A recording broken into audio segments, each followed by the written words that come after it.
Customer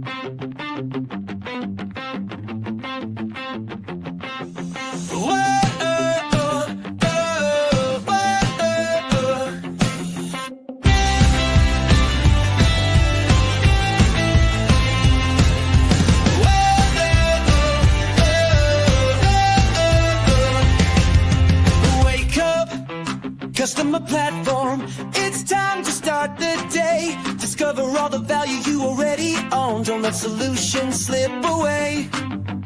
Wake up, customer platform. The tools are at your hand. No need to sleep on capabilities that can help your business stand. The answer's right before your eyes. You just need to realize. Wake up, customer platform, and watch your business rise. Wake up, the platform's waiting for you. Wake up, see what your system can do. Good morning, HubSpot Nation. It is time to wake up, customer platform, with your number one unofficial HubSpot Updates morning show, where we help you discover the platform value you already own. I'm Chris Carolyn, joined by my co-hosts Casey Hawkins and George B. Thomas. We're here every weekday morning to make sure you're not sleeping on HubSpot's true capabilities. If you're joining live, drop a hello in the comments and let us know what you're building in HubSpot today. Happy Monday, George and Casey. How are we doing? Happy Monday. We did not get 2 feet of snow, but we did get half a foot of snow. Yeah, we have a little bit of snow and a lot of ice, which makes it all sorts of not exciting. But I'm on the show, which means we have power and heat. And I'll take that. Yeah. Yeah, Saturday we were like charging everything, all like the backup chargers and everything. Yep, same. Indeed. A little cold down here, but again, lucky to not be dealing with much more than that. Let's hit. Talking from Texas. I mean, it's 25 in Houston. That's not normal. That's cold. And, that's colder than I thought. I thought we were talking like 40. Yeah, no, things like that have been known to shut down just the coldness. Yeah. But luckily we are up and running as well.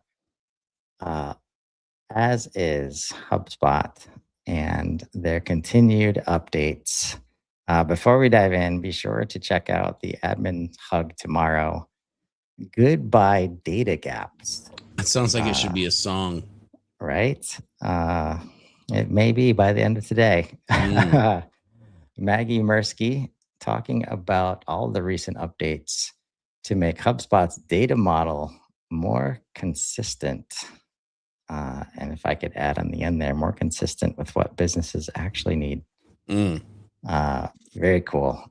They've been doing some amazing things over there to make it easier to get your data into HubSpot. First on our updates list today, custom event import now supports existing events and more object types. What is it? You can now import event data into existing custom event types for any supported object type, not just contacts. Very nice. Why does this matter? Until now, imported events lived as separate event types that made trend analysis unreliable. This update lets you maintain a single source of truth for each event you're tracking, whether the data comes from HubSpot, another platform, or offline interactions. Migrating from another platform, import past events into the event type you're currently using so your trend reports stay clean and continuous. Track offline interactions, for example, conference interactions, phone calls, direct mail responses, alongside digital touchpoints for one unified view. And 3, importing events against companies, deals, or custom objects opens up analysis that wasn't available before, such as account level engagement or deal progression signals. I feel like this is going to be really important to a lot of humans that do things outside of the digital realm many times. Yeah. My friend Addison, who was on the call-in show last week, their business model is very event driven. Their sales, I guess, their sales are very event driven. And so this is something especially that deal progression signals is like, Yeah. that was like, bing, bing, bing, bing for me. That was you had like a mix of like ding, ding, ding and bar, bar, bar, bar, bar. Yes, Like it was both. It was like a both. mix of both. So A new I'm sound not for sure. you. Yeah, I'm not. Like I'm not sure what was happening there, but we need a I'm here pinball. for it. We need a pinball machine soundbite. Right. Yeah, Because there. I was like, then part of me was like, ding, ding, ding, ding. I'm like, but What did either we way, won? Did I'm we here win? for all of it. Yeah. Yeah, I think humans that do in-person stuff, which by the way, like what you'll find is outside of SaaS, I think most businesses have event-driven marketing activities. But also, George, anybody that's trying to get to this one unified view will benefit from this update. Oh yeah. Number 2, new AI image generation model G1.5 is in public beta, but scheduled for release in just a few days. Join that beta. We've upgraded our AI image generation model in HubSpot from GPT Image 1 to GPT Image 1.5. This update brings noticeable improvements in image quality and opens the door to exciting new capabilities in the near future. Ooh, okay. Why does it matter? For content marketers, high quality visuals can make or break engagement. The shift to GPT 1.5 significantly enhances the sharpness, realism, and overall consistency of generated images, helping you create more visually appealing content directly within HubSpot. Whether you're crafting blog headers, social media graphics, or custom thumbnails, this upgrade ensures that your visuals better match your brand and campaign goals. Beyond quality, GPT 1.5 also gives us a stronger foundation to build on. This model supports more advanced image capabilities like AI image editing, which we're planning to explore. Oh, That means greater creative flexibility and less reliance on external tools. oh my goodness. If they do what I think that little line means they might do. Do you guys remember back in the day when you could actually like edit images inside your HubSpot file manager and there were like the dumb things like the hat and sunglasses stickers and like it wasn't just crop and resize, like you could actually do some basic editing, like creative stuff. Do you guys remember that? It's been a long time. I don't know if I've seen Oh yeah, that. yeah. Okay, so back in the day, you could. So now I look at this and I think about that, and I think about how like now in GPT you can literally like, I want to edit this with Photoshop or like the mini version or whatever you want to call it. Like where I think they might be going with this is almost to me going to be as important as like being able to say there's a full video editing flow inside of HubSpot. There might be an entire like can you imagine can you imagine having a creative graphic flow that like, well, I don't really need Canva because I generate this thing and then I do these things and then I put it on social and I do that thing, and I'm just saying like, yeah, it's a new world, that's for sure. I need to get that song. It's a whole no, we'll get canceled. We'll get canceled. Number 3. Okay, copyrighted. Yeah, for sure. Additional association support for campaign public API. What is it? Customers can now associate many new assets to HubSpot campaigns using the Campaign's public API. There's a link to the dev docs here. With this release, we are adding support for the following 11 asset types: ads, blog posts, files, landing pages, marketing email, marketing events, SMS, social posts, video, website pages, and workflows. Why does it matter? Previously, the Campaign Assets Public API only supported a subset of campaign asset associations available in app. For example, customers could not add or remove a marketing email to/from a campaign through the API and would need to do this within the HubSpot app. However, it was possible to add or remove a form to the campaign through the same API along with a selection of other assets. This mismatch caused confusion and reduced the API's usefulness for customers.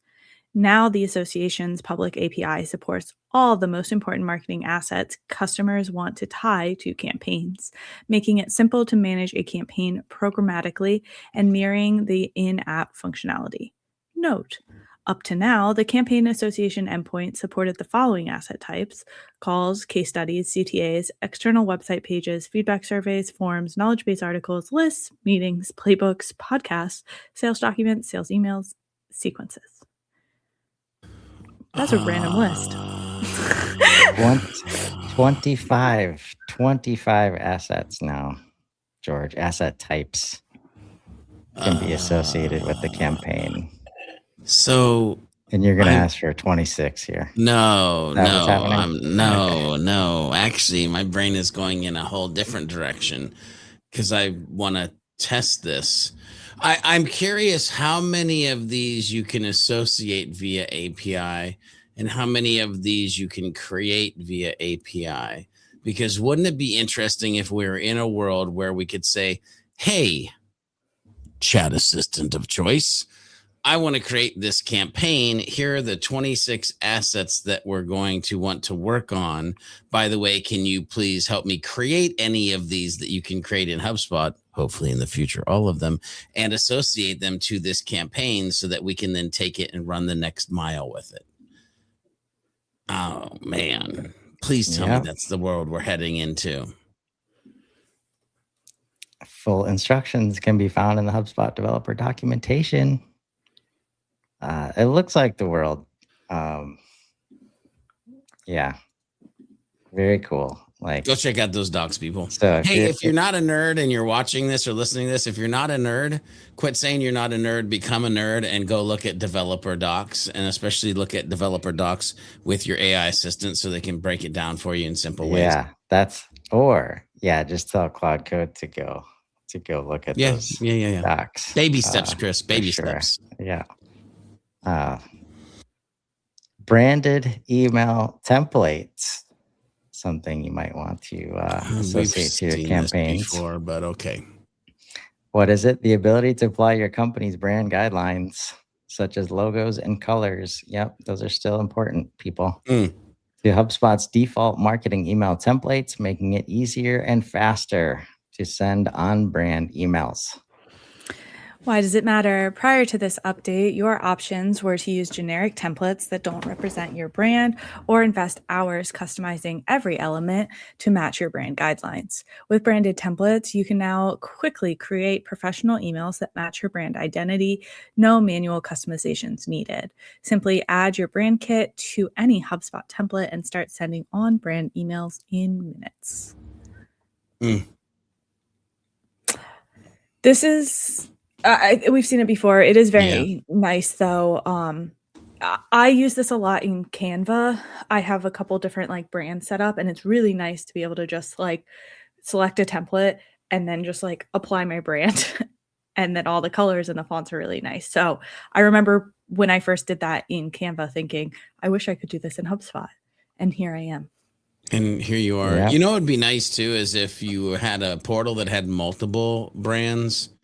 Because I don't know, it doesn't really talk about brands per se. It says brand kit, but if you have different brand kits, will this go across the different brand kits? Also, by the way, what would really be nice is if it did it with invoices and multiple brand kits. Oh, I'm sorry. That's not why we're here. I'll just be quiet. I'll be quiet.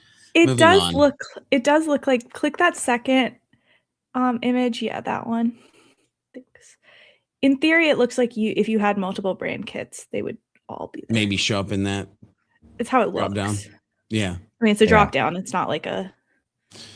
Maybe the Yeah. next time Another we thing. see this, actually, can I just make a section? Maybe the next time we see this, or in other product updates, maybe it'd be nice to have a section that is how this works with brands.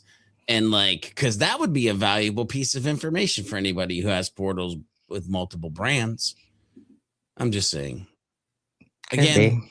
hate mail goes to Chris at. Meanwhile, I think the first step for most quote unquote brands is to set up your brand kit in the first place. Fair. So let's go from 0 to 1 first. Yeah, How about true, that? true. My bad. Number 5 today. Do we really want to wake the brands versus business units beast, George? I mean, no. Backdate effective date on billing disabled quotes. Wow, that's a lot of words right there. What is it? Users can now set the effective date of a quote to a date in the past when billing is disabled. Previously, users were blocked from backdating because the expiration date was required to be later than the effective date. Is everybody with me? Everybody So- following?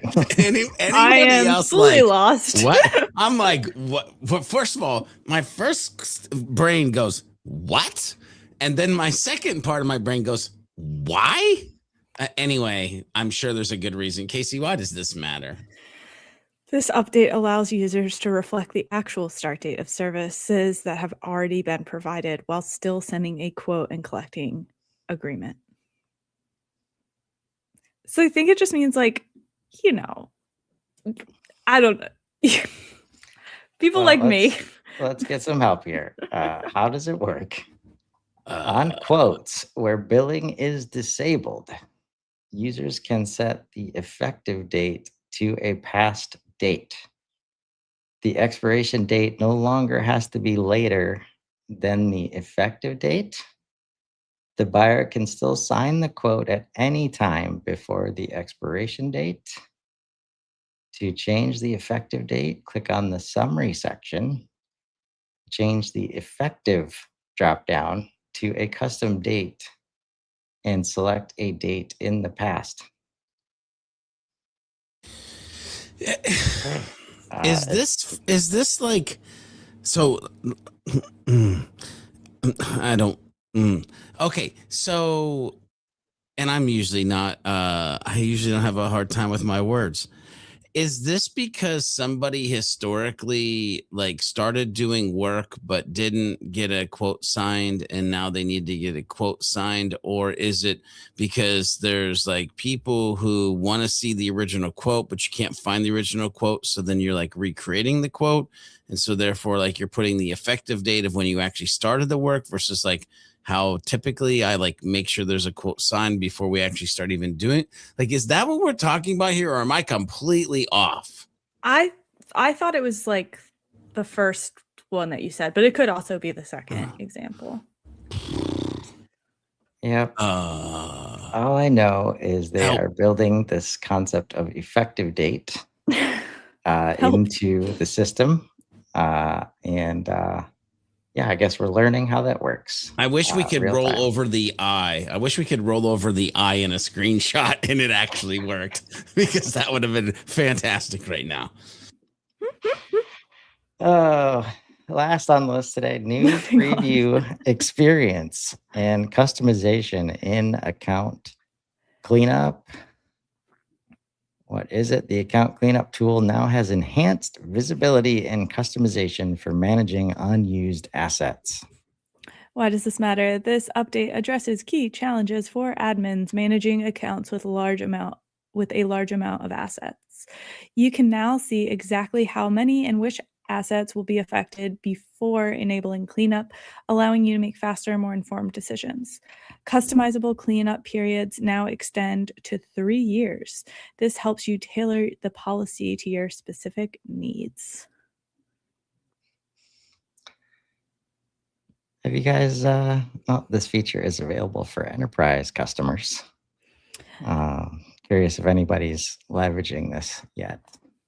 I have used it. I have a couple portals that I work in that are in that classic scenario where like pass down to pass down and pass down and pass down. And so there is a lot of spare equipment in the garage. And so I have used this. I'll be the other guy. I'll be the other guy of this conversation. I have multiple clients who ran as fast as they could to shut this off. Just saying, I'll be like, it's both sides, Chris. Both sides. Yeah. To be honest with you. Depends. Yeah. Can I just get an example real quick, Casey, of some of that equipment in the garage? Lawnmower, weed whacker, like forms, shovel, or forms, but also landing pages from events that were 6 years ago, or even campaigns that, you build a landing page for, but for whatever reason, it gets deprioritized and never takes off. Things like that. Yeah. Fair enough. Landing pages are one that like come to mind for me for some reason when I'm thinking of this spare equipment. Yeah, I see that. List is a part of it. Is list a part of it? Because that would be, I would think there's some spare equipment in lists area. I don't think it is, but I have a client that is approaching their list limit, and it's kind of like a hot potato on who should like deal with it. They've asked me to, but I'm like, I don't know what these. You're definitely the best person to. I don't know what these lists from 6 years ago mean. Like I don't. Yeah. Send them a link to the here's how you upgrade to more lists. It's fixed now. You have 500 more. We're good to go for a while. Ta-da. No, I'm just kidding. Don't do that. But yeah, you probably aren't the best person, at least by yourself, to figure out which lists need to go. Mm-hmm. But I'm sure you could figure out if there's any lists that aren't part of anything. Mm-hmm. If they're not part of a workflow, if they're not part of then maybe. But if it's base segmentation, maybe not. No, you're not the best person to take care of that. Thanks, George. Indeed. The best person to maybe help them set up this tool, sounds like. Remember, folks, you probably already own the solution you're looking for in HubSpot. Sometimes you just need to wake up to it. Join us tomorrow morning live at 7:30 a.m. Central, or catch us anytime on Spotify, Apple Music, and the Profoundly HubSpot Updates blog. Drop your biggest takeaway in the comments and let us know what capabilities you want to wake up to next. Until then, I'm Chris Carolyn. I'm Casey Hawkins. And I'm George B. Thomas. And this has been Wake Up Customer Platform. Now go build something amazing. Have a great day, everybody.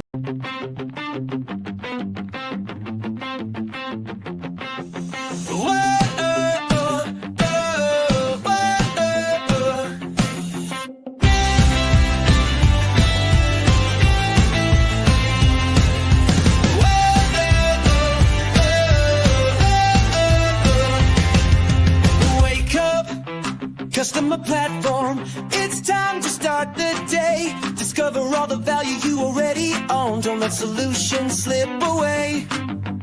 Wake up, customer platform. The tools are at your hand. No need to sleep on capabilities that can help your business stand. The answer's right before your eyes. You just need to realize. Wake up, customer platform. And watch your business